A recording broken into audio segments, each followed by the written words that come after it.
Horus Universe ပုံစံက तू ကဟိုလိုမျိုးအပေါ်ယံမှာလည်းရှိရမို့ဟိုအထဲမှာလည်းရှိရမို့အရေပြားအပေါ်ယံလွှာဒီ epidermis မှာလည်းရှိတယ်လို့ဟိုအထဲအရေပြားကြီးအောက်လွှာမှာလေ तू နှစ်ခုစလုံးမှာနေတယ်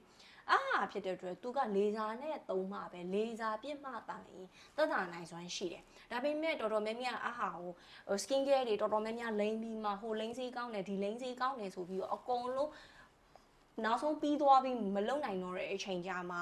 ပိုဆိုးပြီးတော့ဆေးတွေလောင်ပြီးတော့ steroid တွေဖြစ်ပြီးတော့မှရောက်လာတဲ့အချိန်ကြာအဲ့ Horus Universe တခုတည်းနဲ့မဟုတ်တော့တခြား skin condition တွေပါပေါင်းပြီးမှရောက်လာတဲ့အနေအထားတွေမှာရှိကြတယ်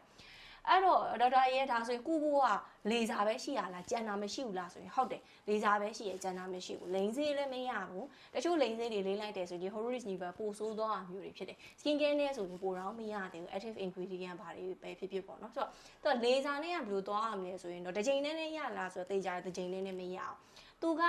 ဟိုအချိန်ချိန်သွားရတယ်အနည်းဆုံး10ချိန်လောက်ကတော့သွားရတယ်တစ်ချိန်နဲ့တစ်ချိန်တောင်မှတို့ကအနည်းဆုံး1လတော့မဟုတ်2လလောက်ခြားပြီးတော့သွားရတယ်ဆိုတော့လေဆာဆက်တွေမှာတော့မှသူက